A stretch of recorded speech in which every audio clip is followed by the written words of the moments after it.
the one and only, breaking in and breaking through with our pal, Rich Hollenberg. What's going on, buddy? How are you? How could I possibly live up to your idea of naming the new stadium after me? I don't have a check to stroke that is close to big enough for that. You agree with me though, right, Rich? Like, I don't think we're going backwards. No. We're only going forward. There's going to be more and more sponsorships, and man, I forgot what it was the other day, but it was the first down. It was the 1st and 10, and even the 1st and 10 graphic on the screen is sponsored now. We're not going backwards. We're going to keep going forwards. No, you're absolutely right. Remember, it was just only a couple of short years ago that they started putting advertising on uniforms too. Right. And everybody was up in the air about that. And now you just get used to it. It's life in a 24-hour news cycle, right? On to the next controversy, on to the next hot take, on to the next topic. So we'll get used to the new name.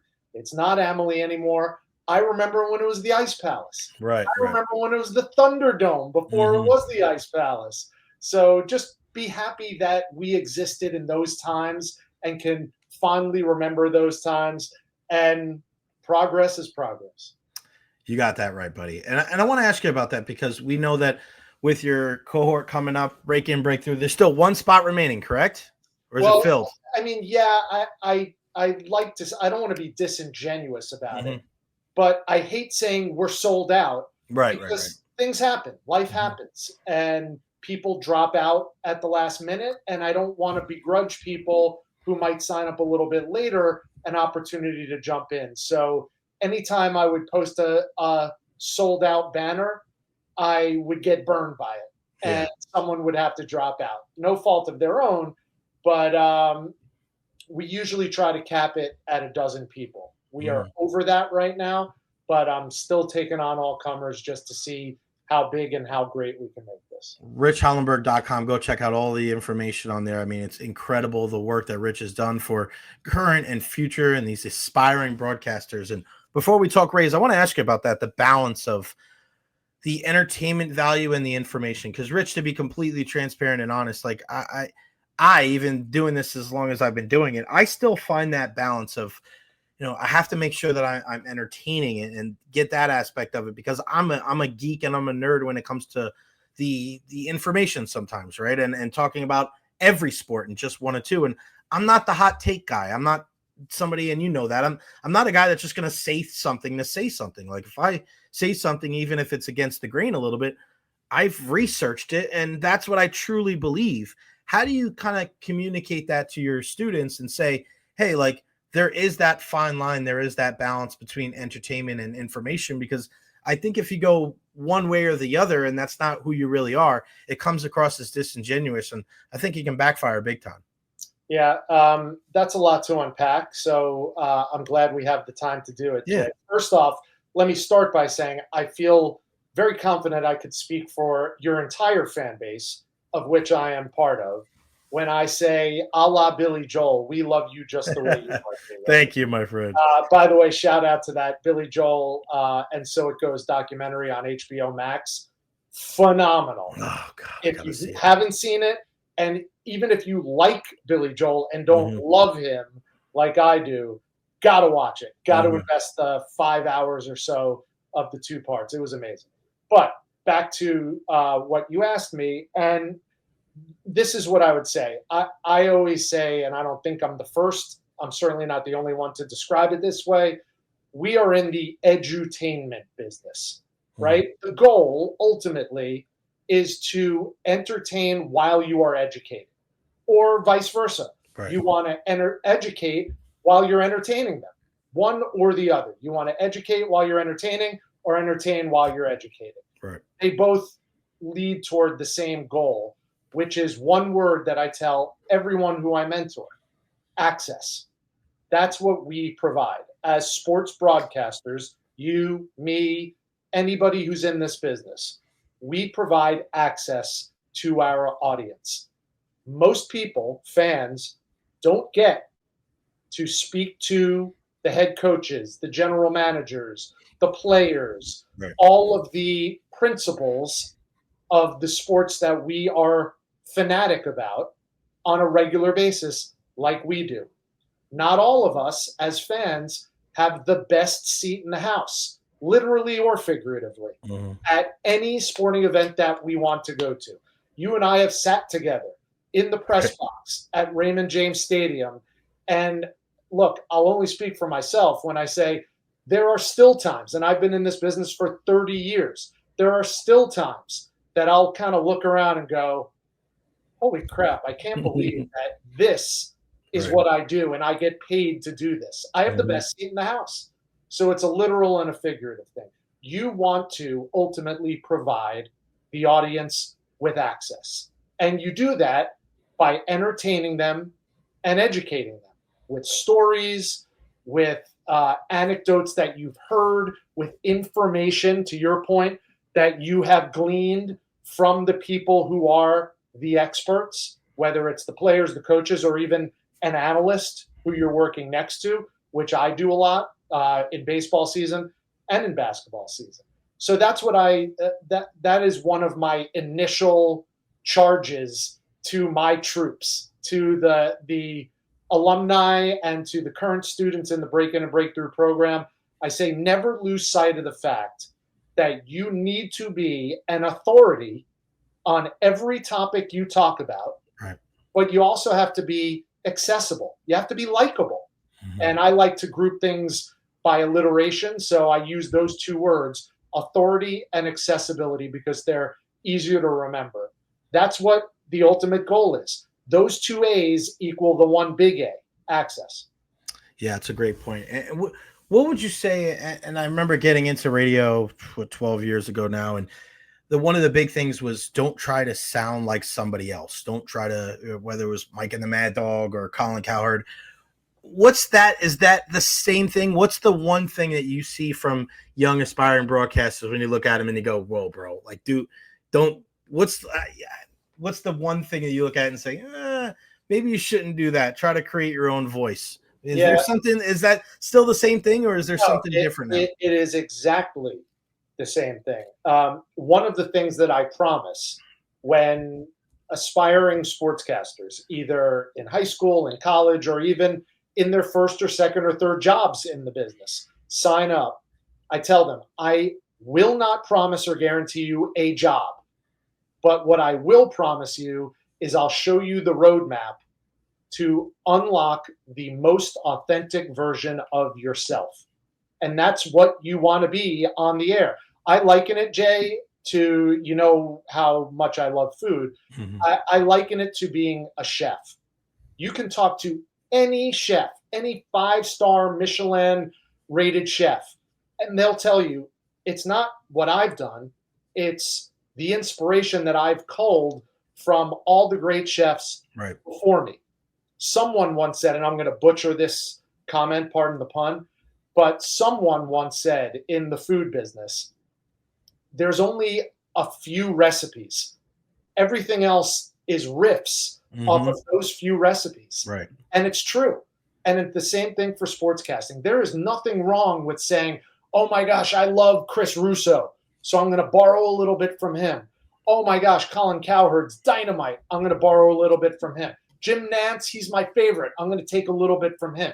And you take all of those and you have your own sensibilities and you mash it all together and roll it up. And that's who you are as a sportscaster. So there's no ripping off, because if you do, people will see clear through that. And you'll look like a poser. And then you're not authentic.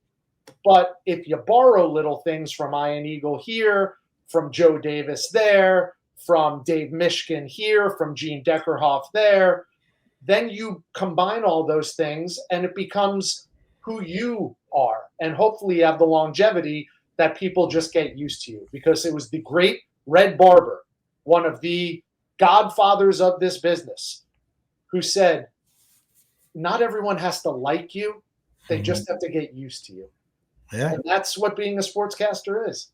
Yeah, no doubt about it, man. And, you know, as we transition to Rays baseball here, one guy that I've gotten used to and have really liked is Junior Caminero. I mean, listen, I know the Rays are going through it right now, but on this day last year is when he got called up. And I think he's played 158 games since then. And this is a guy that's hit over 30 home runs and driven 99 runs batted in the 158 games. I as far as when you're looking at a guy like Junior Caminero, has he reached your expectations? Has he exceeded them? Because I just watch this kid and I go, man, he's a damn good baseball player. And I'm just glad he's here with the Rays. It's hard to say, Jay, that he's exceeded expectations just for the simple fact that he was the number one prospect in all of baseball when he got called up. The number one prospect in baseball. So this is a guy who had a lot of expectations heaped on his shoulders. What I will say is I think how expeditiously he did this is exceeding expectations. I don't think anybody would have balked at taking a season from Junior where he hit 250 or 260 with 22 bombs and 80 RBIs. That would have been a really good first full season in the big leagues for a kid who's 22 years old now. He has far exceeded that, obviously, numbers-wise. The other thing that I will say is at the beginning of the season, a lot of chatter behind the scenes was, yeah, sooner than later, Junior's going to be playing on the right side of the infield. He's not a third baseman. His offense is too valuable to have him worry about playing the hot corner. All of a sudden, I mean, he's not a Gold Glove caliber third baseman, but I will put the caveat to yet at the end of that statement now, because he has made some eye-popping, head-scratching plays at third base. And if for no other reason, it shows you what a tremendous athlete and what tremendous instincts he has. When he combines that with the work ethic that we've seen already from him, I think he could be a staple at third base and continue to produce offensively, and that would be music to the ears of the Rays organization. Yeah, no doubt about it. And listen, when you look at the pipeline for the Rays, I mean, they're not hurting for players there at first base, so I wouldn't be so quick to get them on the right side of the field either. And you see Big Bob and all the home runs he's hitting in AAA, and Xavier Isaac and Morgan, and it's just that's a good spot for Tampa Bay. Chandler Simpson's another guy, Rich. When you watch him, it's not just, all right, he's a good baseball player. There's something to that entertainment value of every single time that guy is even on deck, you're like, all right, here comes Chandler Simpson. And, he, in my mind, I mean, he's one of the most exciting players in the history of the Tampa Bay Rays, and he hasn't even been here that long. Right? I'm not saying he's as good as a Randy Arozarena or a Kevin Kiermaier, but there's or Crawford and Upton, like there's an excitement level, and it's different when you have guys like that on your team. He's been such a joy to watch this year. Yeah, and look, youth is not wasted on the young, as Mark Twain once said. Right? He's 24 years old. Junior's 22. This is the future now for Tampa Bay. And, you used a couple of examples, and they're good examples. Kevin Kiermaier being one. The thing that separates Chandler, even at this stage of the game, is his bat-to-ball skills. Because you now have a pretty wide swath of a sample size where you can see that instinctively and through his process, that's not going to go away. He'll go into slumps. Everybody does. But the bat-to-ball skills will not diminish, will not go away. Kevin Kiermaier, God love him. He's fantastic. He's a friend. He never had those kind of bat-to-ball skills. Right. What he had was a platinum glove in center field. And I think as of right now, if you ask me who are the greatest defenders in Tampa Bay Rays history, he's right up there shoulder to shoulder with Evan Longoria. Right. I don't think there's any doubt in that.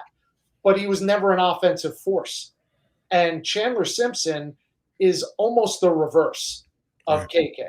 He brings that excitement level, but he does it on the offensive end. He gets to first base, and you're almost like, that's as good as a triple. Because the chances are good that he could steal second and steal third.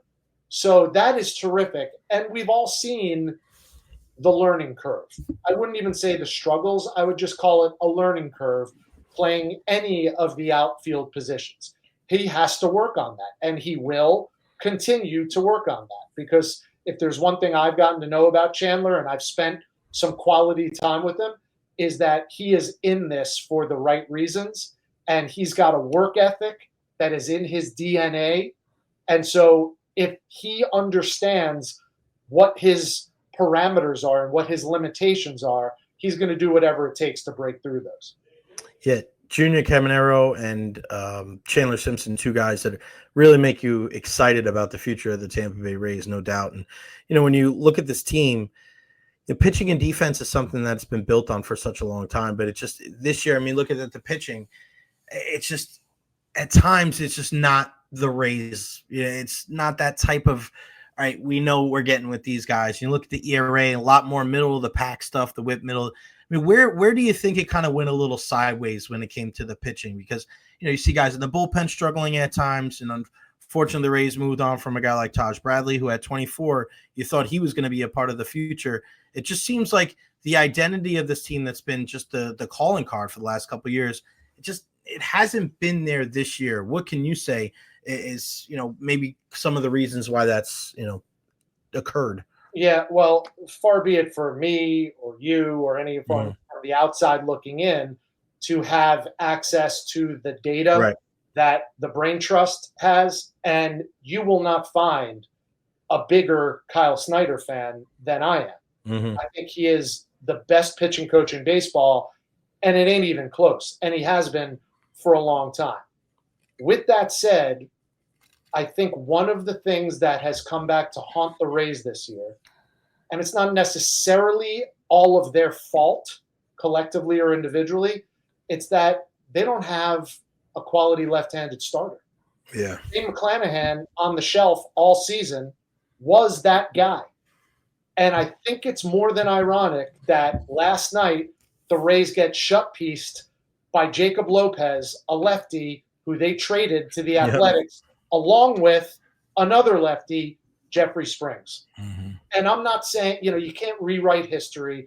I'm not saying that deal won't end up being a win for the Rays. Like Eric Neander says, the best trades are when both organizations win. But here's what I will say. You can imagine, at least as a fan, what the rotation would look like if the Rays had those two guys. Jacob Lopez probably wouldn't have started the season in the rotation. Right. He would have been in trips, or he would have been in the bullpen. But now we see what he could do when you hand him the ball and you go, you're our guy every 5 days. He's had a terrific season. Jeffrey Springs, by the way, not to rain on his parade, hasn't. Mm-hmm. But still, imagine what those two options could do. The other thing I will say, and this is why I preface this by saying I still am firmly entrenched in the idea that Kyle Snyder is the best at his craft. I think the fact that this year they have leaned more on the starters and less on the bullpen in terms of innings pitched, in terms of all of the metrics that we use, I think that's obviously hasn't worked out the way they wanted it to. Yeah. And I don't have an answer for that. It could be age or lack thereof. It could be experience or lack thereof. Even a Drew Rasmussen, who's around 30 years old now, a veteran. Zach Littell, no longer on the team, a veteran. Mm-hmm. Haven't been starters all their careers, right? They've been on innings limits and pulled from the bullpen. And then you have Shane Baz, who's coming off a couple of surgeries, and he's still young. And then you have Taj Bradley, who didn't pan out. And then you have, obviously, the other pieces that you talk about, and you're like, oh my gosh, these guys look like they should be so good. What's wrong? I think it's, sometimes you catch lightning in a bottle, and sometimes it's thunder. Yeah. And in this case, I mean, when it's not going well, it's contagious. When it's going well, 25-9 for that stretch of 34 games, everything is going well. I certainly wouldn't pin this malaise on just the pitching, but I think the learning curve, and here's the final point I'll make on this, Jay, and I don't want to feel like I'm piling on the pitchers or on Kyle, but this race to 2 strikes, they're not the only team that does that. That's kind of been Kyle Snyder's mantra with all these pitchers. And all that really means is trust your stuff Right. in the zone. Your stuff will play in the zone. Now, word is out. And all these opposing teams, the other 29 teams in Major League Baseball, know that. So all of their hitter meetings going into the series against the Rays, I could only guess that those hitter meetings are, look, you're going to get a ton of balls in the strike zone. You got to trust your instincts, but go up there aggressive, ready to swing. Yeah. And more often than we're usually used to, those swings are making contact and hard contact. Yeah, and I look at a guy like Griffin Jacks, like I'm excited to see what he can bring, going forward. You have multiple years of team control. I think he's a candidate to be the next Zach Littell because he's a 4 or 5 pitch pitcher out of the bullpen. He's no spring chicken, but listen, Zach Littell was 27, 28, 29 when they made him a starter. And for a guy like Griffin Jacks, who's to say that they don't, Kyle Snyder gets his hands on him, gets him in the lab. Like you can't put anything past Kyle Snyder in the Rays. Before I let you go, Rich, I want to ask you about kind of the totality of the American League. I'm watching some of these, teams out there and, flipping around these channels. And it's so ironic. Last night or 2 nights ago, Joe Girardi says something on the Yankee broadcast about like, oh, this is not a Yankee team that likes to take the extra base. And I'm like, this is coming from a catcher that hit a triple in a World Series game that couldn't run very well. And now you're talking about not taking the extra base. Like, oh, that's not what they do. Like, they're so top heavy and they hit home runs, they're going to win. And if they could play the Twins every night, they'd be 162-0. I don't buy the Yankees as the team that's, the elite of the elite. I look at a team like Houston, right, and playing the game the right way and bringing Carlos Correa back, right? I look at a team like the Tigers that really have invested in their young players and their young pitchers, led by Tariq Skubal. And what happens in the East? Does Boston make a surge? Toronto's been fantastic. Like, which American League team do you trust down the stretch? I guess outside of the Rays. I don't trust any of them. Dude. Yeah, right. I mean, it's crazy. I really don't. I think there is a vacuum of mediocrity right now in the American League. Why do you think that is, Rich? Why do you think that is? On this season. What'd you say? Why do you think that is? Why do you think there is that? I just think it's happenstance. I don't think there's any reason. You certainly can't take all look at what the playoff picture is like. If you're going to include the Rays still in that playoff picture, what are they, 6.5 out of the final wild card spot now? There's 5 teams ahead of them. Like you're talking about 8 teams that are all bunched together. Is Detroit right now? I would say, and I would digress. I wouldn't put Houston in that bunch. I would say right now, if you forced me to, I would say the leaders to look out for, to chase down come September, are going to be Detroit, and I'm going to say the Boston Red Sox. I'm not going to say the Blue Jays. I haven't had a ton of faith in them for years. I look at what they did to make that surge when they did, and I'm like, yeah, the Rays did the same thing, just at a different time in the season. It's all going to come down to, and Major League Baseball loves this, it's all going to come down to who is the hottest, who is the healthiest come the last 2 weeks in September. It's going to be an absolute horse race. And you could take your pick of maybe 5 or 6 teams, and whoever represents the American League in the Fall Classic, I'll be like, yeah, I could see that.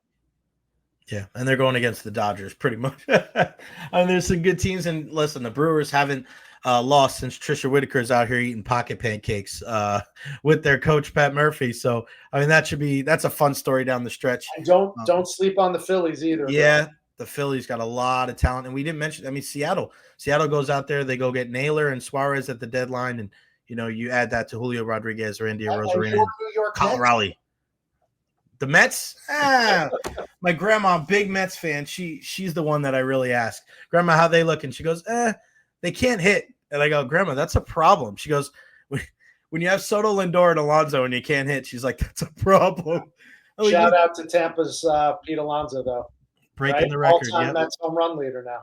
I mean, how good was Darryl Strawberry? Like people, I don't know if people realize, because I don't think we've seen a guy like that, right? Because Darryl was he was so big and he was tall and he was lanky and he could do everything. He could steal bases. He was a good defender. And, even in his career, after everything that went through him, and he went to the Yankees and he played really good there as a DH and a guy that came up with some big hits. Like he really is. World Series, right? Yeah, won a World Series with them. So, I mean, that's a hell of an athlete, man. If you had you start from scratch and be like, hey, give me a guy that in his first couple of years, I mean, Darryl's definitely on that short list. The great Rich Hollenberg, at Rich Hollenberg on all social media platforms, richhollenberg.com. Go check it out today. All the information on how you can break in and break through if you're an aspiring sportscaster or journalist of any type. Some great pictures on there and a very in-depth website so you can find out what he's got going on and how you can take your game to the next level. You're the best, my friend. Thank you so much. Have a great rest of your week. We'll talk soon. All right. Thanks, brother. Shameless plug. Monday, August 18th, there is a live Zoom event that we're doing. Yeah, sorry. Alfonso Ellis is going to be part of it.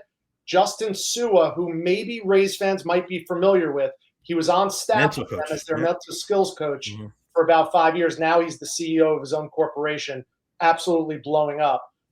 They're going to be joining me, and it's open to everybody Monday night. You can find that information on socials also.